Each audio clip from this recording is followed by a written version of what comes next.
C'est le dernier numéro du débat de Nana FM de cette semaine, mesdames et messieurs. Merci pour votre fidélité d'écoute à Nana FM. Vous qui nous suivez sur la 95.5 ou le www.nanafm.tg ou encore le numéro 575 sur le bouquet Canal+.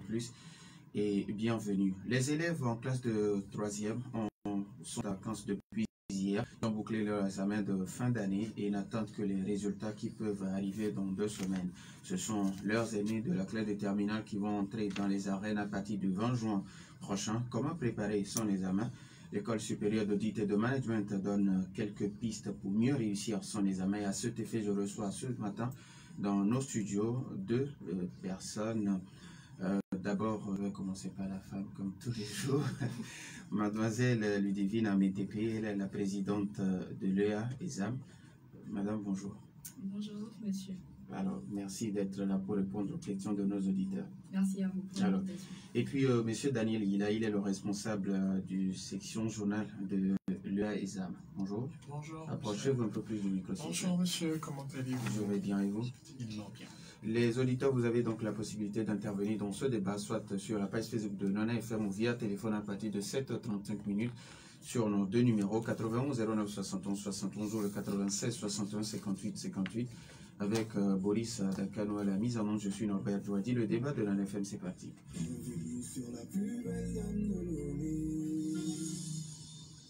Nous sommes presque à la fin de l'année et les examens de fin d'année ont déjà commencé. Alors, je vais commencer par vous, monsieur Hila. Au secours, les examens arrivent ou encore au secours, les examens me paralysent. Quel d'abord est votre message à l'endroit de ceux qui sont encore en terminale et qui attendent le 20 juin pour démarrer? Déjà, merci pour la question. La première des choses que je vais dire à mes chers frères et sœurs qui sont en terminale, c'est que c'est tout à fait normal parce que l'être humain, lorsqu'il va être confronté à des difficultés, a toujours naturellement cette tendance-là à paniquer. Maintenant, est-ce qu'ils vont laisser cette panique les dominer, les amener à bout, ou devraient-ils au contraire utiliser cette peur-là pour devenir une force? C'est ça le problème en fait, parce que ils vont se dire pendant une semaine je vais jouer toute ma vie, parce que c'est pas juste 9 mois, c'est plusieurs années d'études du CPE jusqu'en terminale. Est-ce que je vais laisser les kaki cette année ou pas? C'est tout à fait normal qu'ils aient peur, mais ils doivent pouvoir utiliser cette force-là et la canaliser vers l'effort qu'ils ont à fournir pendant cette semaine-là. C'est pas le temps de se dire c'est fini pour moi parce que ça n'a pas été vraiment pendant toute l'année, mais de pouvoir prendre cette force-là et de diriger. Peut-être vous ne connaissez pas certain nombre de choses, mais concentrez-vous, maîtrisez ce que vous connaissez déjà, parce que c'est là que vous allez pouvoir utiliser. Parce que tant que le combat n'a pas encore été livré, vous n'avez pas encore perdu. Donc, si vous vous dites déjà que non, c'est fini pour moi, bah, c'est déjà mort. Ludivine, tu as quelque chose à ajouter? Non, le problème, le problème, c'est qu'à 2 semaines de l'examen comme ça, c'est comme à un moment donné, on semble ne rien comprendre, ne rien connaître de tout ce qu'on a appris jusqu'alors. C'est là où vient la panique en fait. Effectivement, on est passé par là parce que comme vous le dites, à 2 semaines, tu te dis, bon, j'ai bossé, même bon, c'est un peu comme s'il n'y avait rien dans ma tête. Mais lorsque tu vas te retrouver devant l'épreuve le jour J, c'est là que ton cerveau va commencer par te ramener tout ce que tu as appris, parce que notre cerveau fonctionne d'une manière que lorsqu'on va la mettre devant la difficulté, c'est là qu'il va commencer par travailler. Donc, ne vous découragez pas. C'est pas le moment de paniquer, c'est pas du tout le temps de paniquer. Travaillez comme vous le pouvez, dormez également, parce que lorsque vous ne dormez pas, ça crée de l'anxiété et vous partez en vrai le fait. Alors, mademoiselle Ludivine, vous avez quelque chose à ajouter? Oui, je suis complètement d'accord avec ce que Daniel dit, parce que avoir peur n'est pas la solution.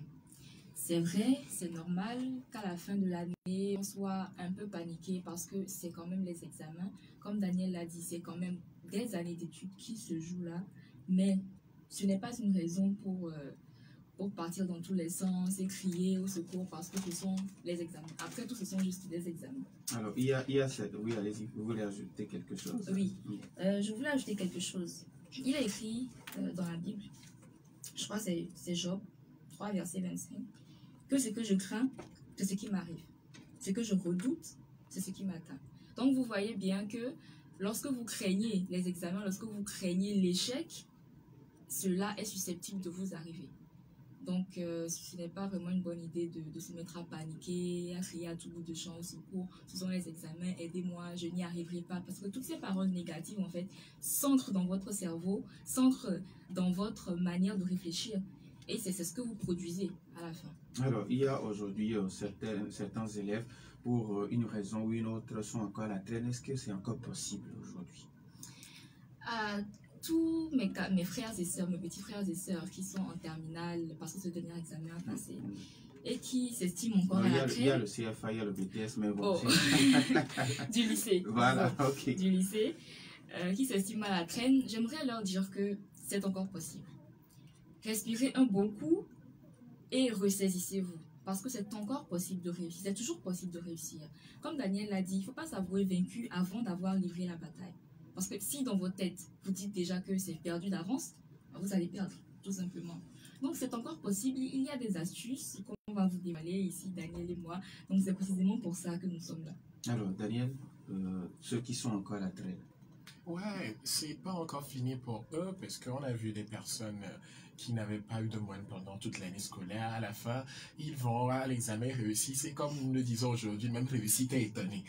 Il y en a d'autres qui étaient bons, mais ça n'a pas marché finalement. Donc, ce que moi je vais leur conseiller aussi, dans un premier moment, dites, prononcez des paroles positives. Faites ce qu'on appelle la programmation mentale. Dites que je vais y arriver. Quand vous réveillez le matin, dites qu'il reste tel jour avant l'examen, je vais aller, je vais tout casser. Ça va vous aider également. Et à chaque fois quand vous vous mettez devant vos cahiers, dites que je vais prendre tout ce que je vais apprendre là, ça va me rester dans ma tête parce que c'est pas encore fini. Vous n'avez pas encore livré la bataille. Il reste encore quelques jours. Vous pouvez encore vous rattraper. Lorsque vous allez vous approcher de vos enseignants, de vos amis, ça va toujours vous aider. C'est pas encore perdu. C'est pas encore perdu. Tant que vous n'avez pas encore déposé votre feuille sur laquelle vous avez composé, vous pouvez encore valider cette matière. Vous pouvez encore avoir votre bac cette année. Alors, dire les choses, les paroles positives, c'est une autre chose, mais apprendre aussi, c'est une autre chose. Effectivement, apprendre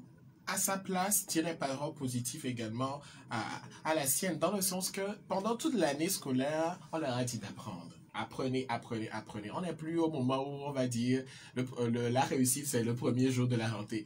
Maintenant, qu'est-ce qu'on va leur dire aussi? Et à côté des paroles positives dont je parlais tout à l'heure, c'est, comme je le disais, approchez-vous de ceux qui maîtrisent le plus. Approchez-vous de ceux qui maîtrisent telle matière, maths, TC, compta, etc.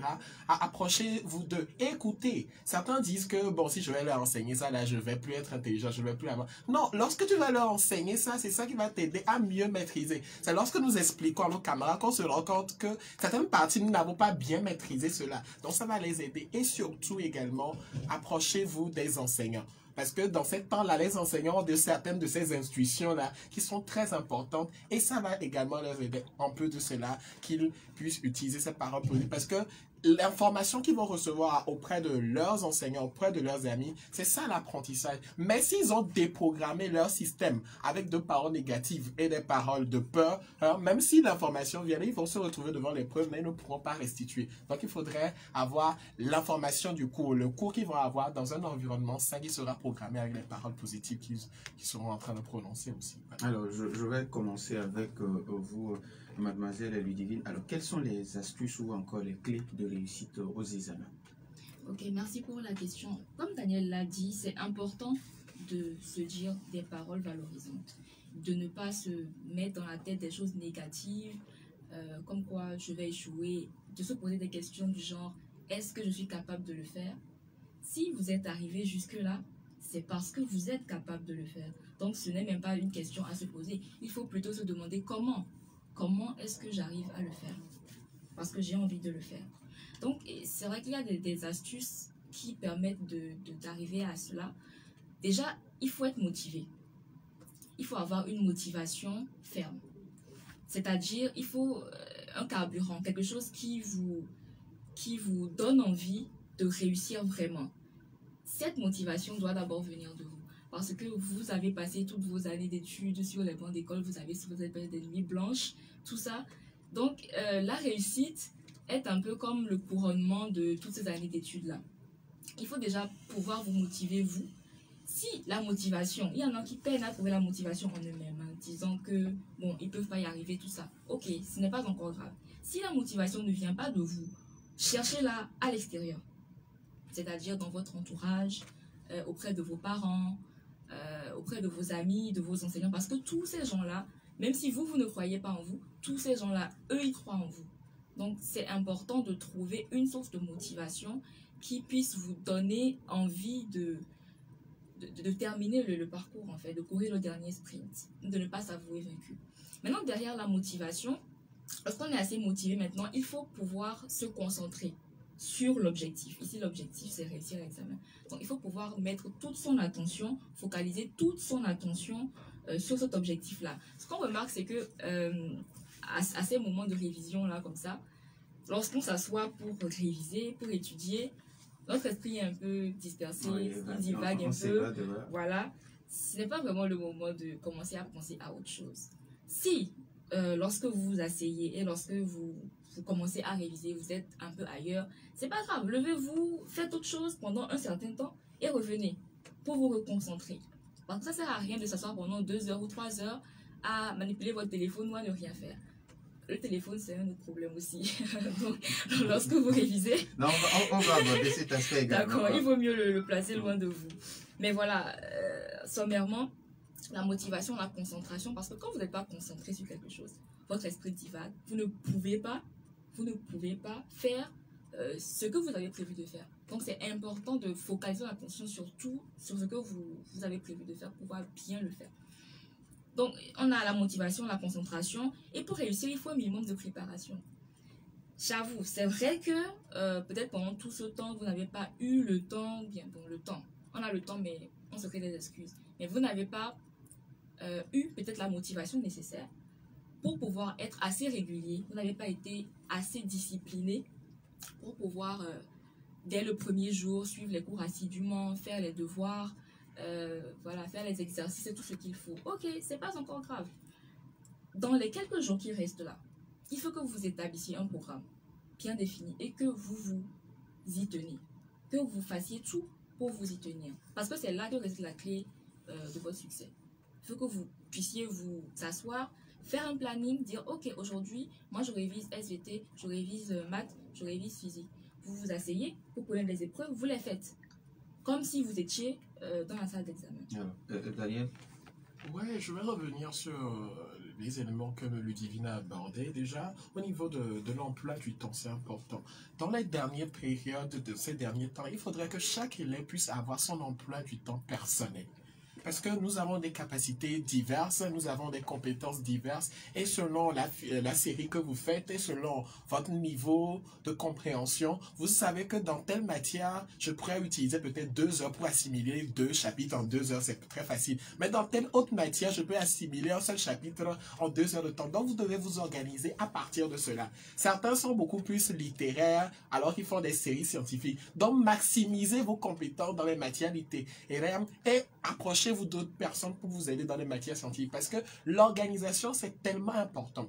Quelqu'un définit le succès comme la préparation et l'opportunité. C'est que vous allez vous préparer, vous allez rencontrer l'opportunité et vous allez démontrer ce que vous savez faire, ce que vous avez préparé pendant tout ce temps-là. Donc, c'est important de pouvoir s'organiser. Même à l'université, nous, on le fait également. C'est que quand on apprend, excusez-moi, et à la dernière minute, pendant les 2 semaines ou les 1 mois qui nous reste pour réviser, on s'organise, chacun a son emploi du temps personnel, selon ses compétences, c'est tellement important. Et c'est ça qui va vous aider à pouvoir maximiser. Peut-être vous avez 12 matières, 10 matières, vous devez faire un emploi du temps pour chaque matière, histoire de pouvoir assimiler le maximum dans chaque matière. Et pour revenir sur la motivation, peut-être vous-même, vous n'êtes pas motivé. Peut-être vos parents ne sont pas là pour vous motiver. Peut-être il n'y a pas d'amis pour vous motiver. Mais ce que je vais dire à quelqu'un, c'est que le seul fait que vous soyez né, c'est une motivation. Parce que si vous avez tenu dans le ventre de votre mère jusqu'à sortir vivant, et maintenant vous avez grandi jusqu'à arriver en terminale, c'est que vous savez, vous pouvez faire quelque chose de votre vie. Donc, si vous n'avez pas trouvé des motivations extérieures, sachez que le fait simplement que vous soyez là, c'est une motivation. Au niveau de la concentration, c'est le mal du siècle. c'est important de se concentrer. On passe des heures à faire du sport, à prendre des haltères, mais on n'arrive pas à s'entraîner. Et ce petit appareil-là qu'on a depuis certaines années, ça bousille tout, en fait. Donc, je conseillerais à mes chers camarades de mettre leur téléphone à côté. Peut-être ils vont me dire qu'il y a des épreuves dedans. Ok, enlève la SIM. Tu pourras garder le téléphone, mais la SIM, ça va t'éviter de faire WhatsApp et tout ça parce que c'est important, tu joues ta vie. Donc, le téléphone, on le met à côté, on essaie de s'approcher plus de ces personnes-là qui ont de bonnes influences sur nous. Parce que certaines personnes, peut-être toi tu es en terminale, tes amis ont passé le probatoire, ils ont déjà eu leurs résultats. Ah, c'est maintenant toi aussi tu vas aller traîner avec eux. Ou certains sont à l'université et ils sont déjà en vacances. Ah, c'est là que tu vas encore traîner. Non, non, non, non, non. Faut traîner avec des personnes qui vont te dire, hé, arrête ça, on va bosser. Parce que c'est important tout cela. Donc l'entourage aussi a sa place dans cette préparation. Alors, c'est ce qui m'amène à vous demander quelle doit être la responsabilité des parents en cette période des examens. La responsabilité des parents est très grande. Parce que actuellement, l'élève a besoin d'espace. Il a besoin de pouvoir se concentrer totalement sur ses cahiers. Mais au-delà de ça, il a également besoin de soutien. Je me rappellerai lorsque mon père venait, il rentrait très tard, hein, mais quand il me voit avec mon cahier, il me dit, ça va aller, ça va aller, ça va se terminer bientôt. Ou maman qui dit, ah, comment ça va? Tu apprends quoi actuellement? Parce qu'on a besoin de se sentir accompagné. Même s'il ne nous motive pas, le seul fait de dire que mon fils, ça va aller, ma fille, ça va aller, ça nous rebooste, ça nous donne un coup de pouce parce que on va travailler en groupe, quelquefois à l'école, mais quand toi seul, tu es devant ton cahier avec 2 tomes moi, j'ai fait la série D, donc il y a 2 tomes de SVT, tu prends le premier tome, tu le finis, puis tu as le deuxième qui te regarde là-bas, toi aussi tu le regardes, et vous vous regardez. Et donc, on a besoin de dire quelqu'un qui te dise, ah, du courage, ça va. Allez, ça va se terminer bientôt. Tu as commencé depuis octobre. C'est pas maintenant que tu vas abandonner. Ça va aller. C'est ça le rôle également des parents. Les enfants ont besoin d'espace parce que c'est plus le temps de dire, de passer, quelquefois certains parents ils vont allumer la télé, il y a le journal qui crie là-bas, l'élève veut apprendre, ou quelquefois l'enfant va vouloir papa j'ai besoin que tu me réveilles à 23h, je vais apprendre. Il faudrait que le parent soit là pour lui à cette heure-là, parce que là, il ne peut plus se réveiller lui-même automatiquement quelquefois, parce qu'il a bossé toute la journée, il est rentré à 19h, il a besoin qu'on le réveille à 23h, il a besoin de ce soutien, parce que c'est important pour nous en ce temps-ci, et ça veut dire beaucoup pour nous, les élèves, parce que quand papa et maman est là, même lorsque tu es dans la salle d'examen, quand on te pose une question, tu te rappelles que papa était venu me dire du courage dans ce temps-là, tu te rappelles de cette partie de ce cours-là. Il en est de même pour les amis aussi. D'accord, on va donner la possibilité à mademoiselle Ludivine pour qu'elle intervienne sur la responsabilité des parents en cette période d'examen, et puis on donne la possibilité aux auditeurs, surtout nous avons le psychopédagogue Papa Sibiti qui nous écoute, qui va apporter beaucoup d'éléments à cette émission. Donc vous avez la parole. D'accord. Je pense que les parents ne se rendent pas compte de l'impact que leurs paroles peuvent avoir sur leurs enfants. Parce que c'est tellement important pour un enfant d'entendre son parent lui dire du courage, ça va aller, tu es le meilleur. C'est tellement important pour un enfant de ne pas se sentir rabaissé par son parent, de ne pas sentir que son parent est en train de le comparer à l'enfant du voisin, par exemple. C'est vraiment important. Et je pense que les parents ne s'en rendent pas compte. Donc, aujourd'hui, en tant qu'enfant, moi, je ne suis pas parent, je ne sais pas.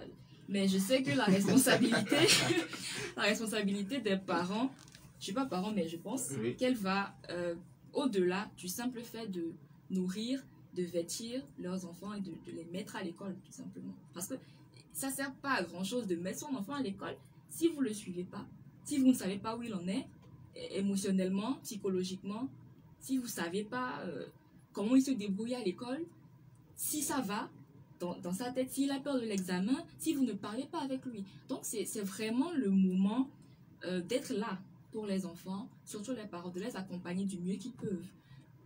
Ça, on a parlé du côté psychologique. Maintenant, le côté domestique de la chose.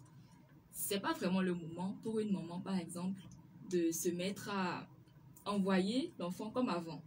je n'ai rien contre ça. Et moi, je suis pour les vertus de l'Afrique. Mais c'est pas, je pense que ce n'est pas correct pour une maman ou un papa de faire comme si son enfant était en vacances. Non, on n'est pas en vacances. On a besoin de se concentrer. On a besoin d'espace et de tranquillité. On a besoin que nos petits frères et sœurs arrêtent de crier pendant qu'on est en train d'étudier. Donc, on a besoin que nos parents prennent la figure d'autorité et qu'ils parlent à nos frères et sœurs, eux-mêmes qu'ils prennent conscience que nous sommes en train de préparer un examen, nous sommes en train de faire ce pourquoi ils nous ont mis à l'école. Donc, on a besoin qu'ils nous accompagnent au mieux. 91 09 71 71 ou le 96 61 58 58. Nos auditeurs maintenant ont la possibilité sur ces deux numéros, mais après la pause.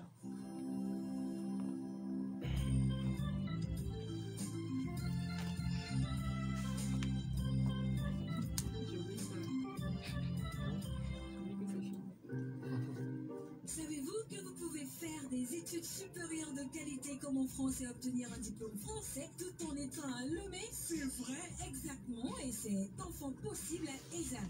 École supérieure d'audit et de management est pleinement à votre disposition et accompagne les jeunes et étudiants à réaliser leurs rêves en leur offrant la formation LMD délocalisée, en leur donnant une ouverture d'esprit de compétition à l'international pour développer librement la passion de l'excellence. ESAM dispose des filières en expertise comptable, droit privé et public, droit des affaires et des collectivités territoriales, comptabilité, contrôle et audit. Choisir ESAM, c'est garantir l'avenir de vos enfants. ESAM est situé sur l'avenue Nicolas Gruniski, près de l'ancien hôtel de ville de Lomé. Avec ESAM, c'est 100% d'employabilité. Contact 22 21 16 16 90 18 05 50. ESAM, la passion de l'excellence.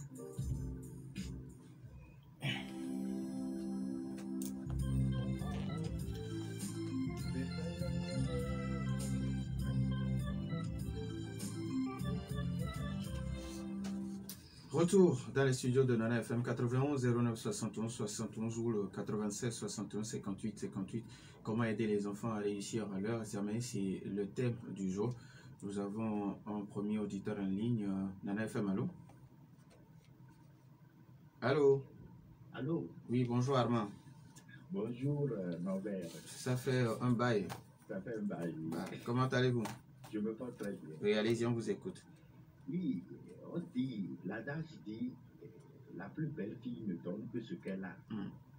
Il faut comprendre que l'éducation incombe principalement aux parents. Et plus encore, le parent doit d'abord avoir une vision pour sa famille et principalement pour son enfant. Les examens, c'est l'ancrage même du devenir de l'enfant. Il va falloir que les parents puissent d'abord comprendre ce qui se passe en ce moment, c'est-à-dire au moment où les enfants sont en période de révision, quelle est l'atmosphère qu'il leur faut pour qu'ils puissent donner le maximum, d'abord engranger le maximum avant d'aller. C'est comme un combat à l'examen quand on voit bien des choses. Donc, les parents, c'est que le problème chez nous, c'est que c'est un peu difficile parce que quand on regarde un peu, beaucoup n'ont pas atteint un certain nombre de niveaux. Ce qui fait qu'ils ont du mal à comprendre la psychologie même qui anime leur enfant. Merci. Mais il va falloir qu'au-delà, il faut chercher à être proche de l'enfant, à mieux comprendre son enfant pour mieux l'orienter. Merci à vous aussi. 91 09 71 71 ou le 96 61 58 58. Les auditeurs ont toujours la possibilité. Vous avez suivi notre premier auditeur qui dit l'éducation c'est une affaire des parents et le parent doit avoir une vision pour son enfant et pour sa famille.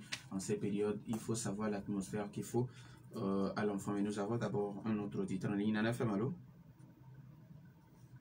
Allô? L'auditeur est toujours là. Allô? Oui, allô, bonjour Michel. Oui, bonjour, monsieur Norbert. Comment allez-vous? Je vais bien. Allez-y. Je crois que moi, j'ai deux choses à dire. Et D'abord, l'erreur grossière que nos apprenants commettent quand on est en fin d'année, au moment des examens, c'est le fait de fuir les classes, de fuir les enseignants. Et vous avez brossé ça en passant. Parce que nos intuitions en tant qu'enseignants fonctionnent à merveille. Moi, j'ai presque prédit des épreuves de maths à 80%. Soit c'est exactement, soit c'est pas le schéma qui va arriver. Et donc, nous apprenons à l'approche de l'examen, bon, ils oublient la classe, quoi. Pour eux, bon, ils sont dans les groupes, ils se retrouvent, et quand ils vont, ils font très peu de travail. Hein. Ils font pratiquement rien, ils s'amusent. Et donc, c'est ce que je voudrais quand même faire savoir. Parce que quand vous approchez des enseignants à l'approche des examens, ils sont inspirés et ils vous donnent des conseils très utiles. Maintenant, le second cas, je crois que les invités aussi, ils ont dit qu'ils ne sont pas parents, c'est vrai, parce que vous ne savez pas ce qui se passe avec les parents. Par rapport à l'auditeur qui vient de passer, je crois que c'est un faible niveau. Vous savez, le problème que les parents vivent actuellement, c'est un problème sérieux. Vous savez, vous avez envie d'être à côté de vos enfants chaque jour, mais vous ne pouvez pas. Parce que justement, pour ces enfants-là, d'abord, pour qu'ils puissent avoir l'heure nécessaire, manger et s'habiller, se soigner, mais le parent est obligé d'aller au charbon. Donc, c'est ça la difficulté. Quand vous n'êtes pas parent, vous ne pouvez pas comprendre ce qui se passe dans ce sens-là. Mais j'en appelle sur vous à la responsabilité de vos apprenants. Et en tant que parent, là, que les années, c'est-à-dire l'année, on tend vers l'année pour au moins donner les conseils utiles à vos enfants à la maison. C'est ça, du moins, c'est ce qu'il faut faire. Merci. Et il ne faut pas couper les pieds quand vous avez votre enfant dans une école. Il faut y aller chaque fois, recueillir ce qui ne va pas et avoir les conseils de ce qu'il faut faire pour pouvoir amener cet enfant-là à progresser dans ce qu'il est en train de faire. Je crois que c'est ça. Et non attendre faire le médecin après la mort. Merci beaucoup, Michel. 91 09 71 71 ou le 96 61 58 58. Alors, qui veut réagir d'abord, Ludivine ou Daïe? Oui, moi je veux. Oui, allez-y. Je pense Monsieur Michel, c'est ça? Oui, Michel, Oui, le second. Monsieur Armand aussi. Oui, Armand, oui, c'est le premier. Ils ont tout à fait raison, je suis d'accord avec eux. Et particulièrement avec l'intervention de Monsieur Michel, c'est vrai que c'est quand même une belle erreur de se dire qu'en fin d'année, ok, moi j'ai besoin de temps pour moi, j'ai besoin de me retrouver seule pour travailler, sans les profs, parce que j'estime qu'ils me perdent le temps. On a tous tendance à penser ça, je l'avoue. Mais c'est une erreur. Pourquoi? Parce que comme il a dit, en cette période-là, c'est là, voilà, il y a les ovules, quoi. Les ovules, ça sort en cette période-là. Il y a des choses qui sortent, qui sont susceptibles de tomber à l'examen. Parce que ce sont les mêmes enseignants qui proposent les sujets justement, aux examens. Justement. Donc, c'est quand même pas très intelligent de rater le cours de quelqu'un qui va composer ton sujet d'examen. Vous voyez que ça ne sonne pas très, très bien. Donc, c'est vraiment une erreur qu'on commet.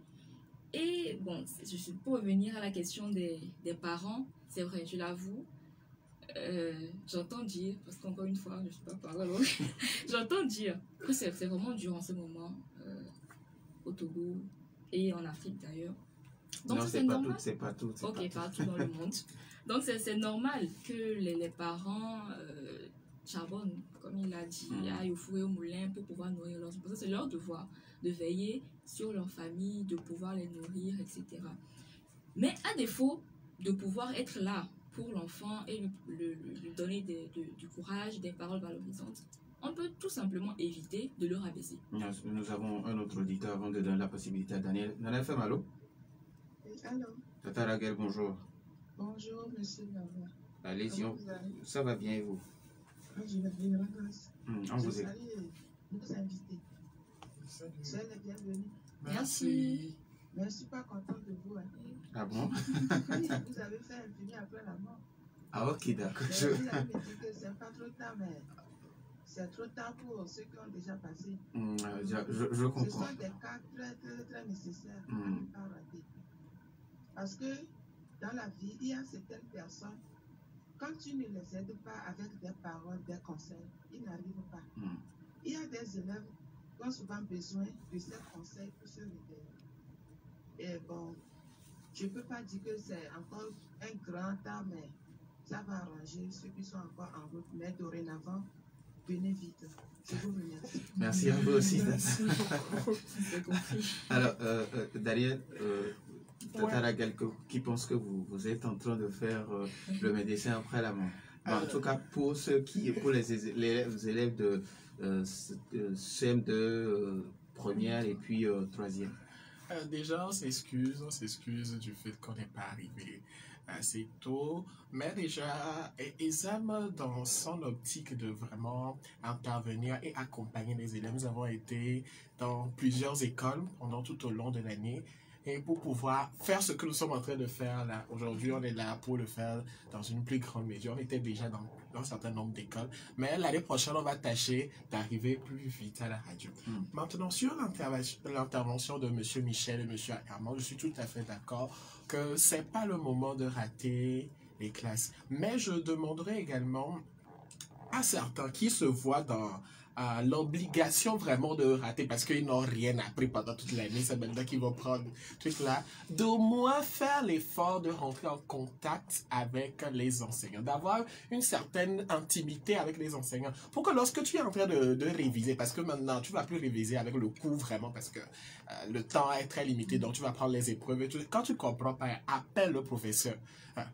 Appelle-le, écris-lui un message pour lui dire que bon monsieur, je fais ceci, je ne comprends pas. Il va pouvoir t'expliquer. Je me rappelle une fois, j'avais couru derrière la voiture de professeur pour lui demander cet exercice-là, je fais ça, je ne comprends pas. Et là, l'enseignant lui-même voit que l'enfant là veut quelque chose. Et naturellement, lorsqu'il va t'expliquer, tu vas comprendre. Parce qu'il va te l'expliquer, parce qu'il voit l'effort que tu fournis pour comprendre en cela. Donc, il va également fournir un effort au-delà de ce qu'il va faire en classe pour pouvoir te permettre d'arriver à cela. Maintenant, au niveau des parents, c'est vraiment, on n'est pas des parents, mais on comprend le fait que c'est pas toujours évident d'être là pour nous. Et comme Ludivine le disait, si les parents ne peuvent pas être là pour tirer vers le haut, au moins qu'ils ne tirent pas vers le bas. Alors, sur la page Facebook de Nana FM, à côté, Concours qui écrit l'accompagnement parental, c'est du début de la rentrée jusqu'au jour de l'examen. C'est indispensable. Effectivement, depuis le ce n'est pas seulement en cette période. Ce n'est pas seulement en cette période. Mais si ce n'était pas là au début, il faudrait que ça soit quand même là, maintenant, à la fin. Parce que c'est un peu comme on dit aux élèves, faites des exercices chaque jour. Bah, ils ne le faisaient pas. Maintenant, ils sont obligés de le faire. Donc, c'est un peu ça. Alors, maintenant, quel doit être le comportement de l'enfant le jour de l'examen? Parce qu'on sait qu'il y a certains qui ne sont pas encore matures, qui ont 16, 17 ans. Alors, comment il faut se comporter le jour de l'examen? Oui. Avant d'arriver au jour de l'examen, déjà la veille, parce qu'on a déjà bossé tout ce qui était avant, c'est-à-dire faire la préparation en amont, éviter d'être sur votre téléphone tout le temps. C'est vrai qu'il faut se récréer des fois et se reposer, mais il faut éviter de passer toutes ces heures sur son téléphone. Donc, après avoir évoqué tout ça, la veille de l'examen, qu'est-ce qu'il faut faire? Il faut être sûr que tout soit prêt pour le lendemain. Parce que se réveiller en catastrophe le jour de l'examen et commencer à chercher « Ah ouais, ma carte, ah ouais, mon stylo, ah ouais, je sais rien, ma règle », ça crée un stress supplémentaire en réalité. Donc, pour éviter ce stress supplémentaire-là et arriver sereinement le jour-là, il faut s'assurer que la veille, que tout soit prêt dans votre sac. D'accord? Donc, voilà comment il faut faire. Et dormir assez. La veille, il faut pouvoir ménager du temps pour se reposer, dormir assez. Parce que lorsque vous avez beau emmagasiner beaucoup de choses dans votre cerveau, mais lorsqu'il ne se repose pas, il n'est pas efficace, il n'est pas productif. Donc, il faut pouvoir dormir assez, au moins 7 heures de temps, pour pouvoir être d'attaque. Maintenant, le jour, se réveiller assez tôt pour pouvoir se préparer psychologiquement, parce qu'un examen, ça donne toujours un peu le trac. Donc, se préparer psychologiquement, pouvoir se préparer, s'habiller, faire tout à temps, pour faire en sorte d'arriver au moins 30 minutes avant. Là encore, pour éviter un stress supplémentaire. Parce que arriver à 5 minutes du début de l'examen et puis commencer à courir partout, ça n'aide pas beaucoup pour pouvoir se concentrer sur l'épreuve. Moi, je recommande de manger. Parce que j'estime qu'il ne faut pas réfléchir sans manger. Après, il y a des gens qui n'ont pas l'habitude de manger le matin avant d'y aller. Ça, c'est propre à chacun. Nous avons un autre auditeur, le dernier sûrement. Nana FM, allô? Oui, alors bonjour. Mas Dadido Gomé, bonjour. Bonjour à vos invités. Bonjour, monsieur. Comme Tarabel, effectivement, je suis en train de dire que vous êtes en train de faire le médecin après la mort, mais ce n'est pas grave. Même moi, je n'accuse pas les invités. C'est vous, monsieur, qui a dit que j'accuse. D'accord. J'aurais pu les inviter plus tôt. D'accord. Donc j'espère que l'année prochaine, ça se fera. Merci. Voilà, ce que je voulais dire encore, c'est que nous sommes vraiment trop focalisés sur les parents. Ça, c'est normal. Mais il y a un côté psychologique que j'attendais, c'est pourquoi j'ai appelé, oui, et que je n'ai pas entendu de vous inviter. Oui. C'est le côté des enseignants, des surveillants qui sont dans les salles le jour des examens. Moi, personnellement, j'ai eu un cas vraiment très bénéfique. Le jour de l'examen, c'était le deuxième jour, c'était mon BPC. Je suis venu avec un retard de 10 minutes. Normalement, on devait me renvoyer. Je ne pouvais plus rentrer dans la classe puisque les écoles étaient déjà distribuées. Mais il y a eu un enseignant, parce qu'il avait vu dans la classe comment je travaillais, il lisait tout ce que j'écrivais. Et quand je n'étais pas arrivé, il s'était inquiété. Après, il m'a vu courir. Qu'est-ce qu'il a fait, l'enseignant? Le chef de centre qui surveillait était en train de passer dans les classes. Il a couru pour me cacher, pour me dire de me cacher devant la classe. Et quand le jury était rentré dans la classe qui précédait là où j'étais, il est venu me chercher pour que je puisse prendre place. Heureusement que j'étais arrivé en ce moment. Je voudrais mettre un accent sur cela, que les surveillants ne traumatisent pas les enfants, mais plutôt qu'ils les accompagnent comme des parents, comme si c'est leur enfant. Merci, bonne journée. Bonne journée à vous aussi. On va aborder tout de suite cet aspect-là où bon, les enseignants, les surveillants, le jour des examens se comportent comme si on est à la guerre et voilà, qui ne sourit même pas, voilà, donc, ce qui stresse encore de plus, quoi. Alors, vous vouliez ajouter quelque chose avant que, bon, on parle de l'accompagnement des armes à l'endroit des enfants qui réussissent, mais avant, vous voulez intervenir sur la réaction de Mas Davido Gomez. Oui, avant qu'il n'appelle, j'étais en train de parler de comment il fallait se comporter pendant les examens. Donc voilà, avant la veille, il faudrait s'assurer que tout soit prêt pour que le matin, on ne soit pas stressé. Il faudrait que les parents aident à ça aussi, encore une fois. On n'est jamais trop grand pour que votre mère ou votre père vous demande si vous avez tout dans votre sac, si vous êtes prêt pour la journée. Et c'est pas seulement le jour, parce que c'est une semaine l'examen, donc il faut que cet accompagnement soit fait pendant toute la semaine et que nous aussi nous soyons alertes pendant toute cette semaine-là. Donc voilà. Par rapport à l'intervention de monsieur Mas Davido Gomez. Monsieur Mas Davido Gomez, c'est vrai, c'est une réalité, c'est vrai qu'on a oublié de souligner ce point-là. Il faudrait que les enseignants se montrent empathiques. Parce que c'est vrai, il relève de la responsabilité des élèves, des apprenants, de pouvoir faire tout pour arriver à l'heure.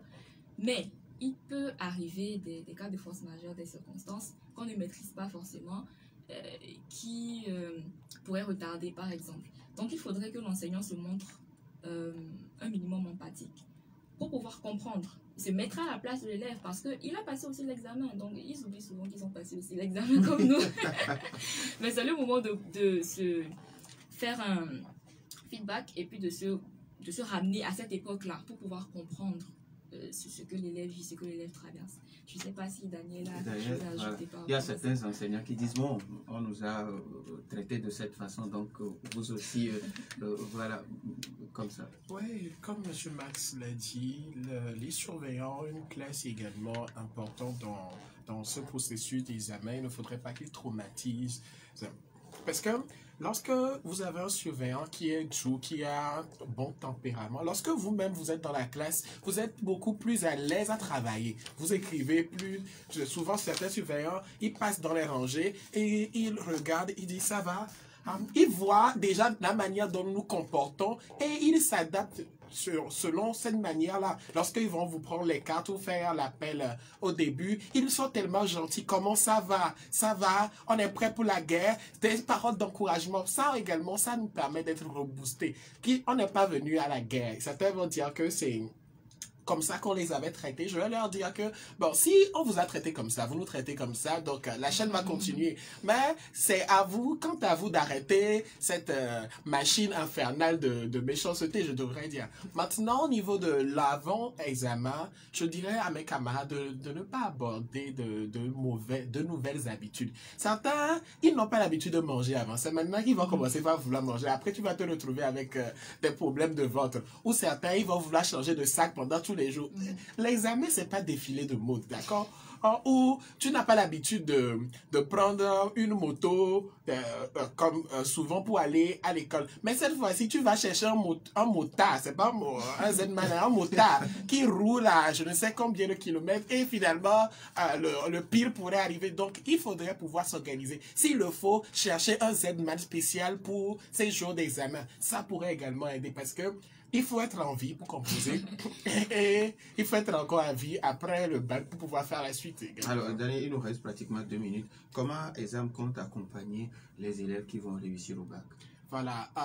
L'accompagnement des examens va se faire déjà après les résultats, ou même avant, parce que quelquefois on s'y prend un peu plus tôt, ou on fait des journées portes ouvertes, c'est-à-dire pour pouvoir accompagner les nouveaux bacheliers, ou ceux qui vont être les nouveaux bacheliers. Ils vont avoir de l'orientation pour pouvoir savoir quelle filière choisir à l'université. On a des activités ludiques également, des comptes parties, un peu de tout ça, histoire de les faire rencontrer ceux qui sont déjà dans le monde universitaire pour pouvoir savoir ce qui les attend réellement. Parce que souvent, ils pensent qu'après le bac, c'est la liberté, mais il faudrait arriver et être préparé pour pouvoir mieux s'en sortir. Alors, mademoiselle, parlez-nous un peu des formations au niveau des examens, mais ce sera fait en pratiquement 1 minute. Ok, donc ESAM a 3 pôles de formation. Déjà, on a l'expertise comptable avec le partenaire français, le CNAM INTEC. Ensuite, on a la filière droit avec l'université Paris 1 Panthéon-Sorbonne.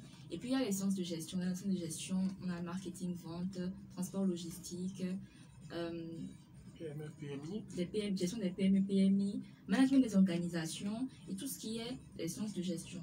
Donc, c'est ce que nous faisons comme formation à l'ESAM.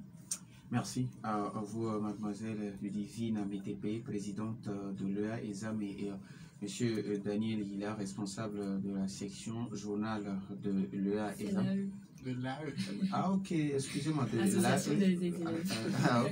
De l'association des élèves de l'école supérieure d'audit et de management. Merci également aux auditeurs pour leur fidélité d'écoute à la 95.5. Merci également à Boris Amétépé. Merci également à Samuel Koliwa derrière la caméra. Je m'appelle Norbert Djouradi. Nos programmes se poursuivent.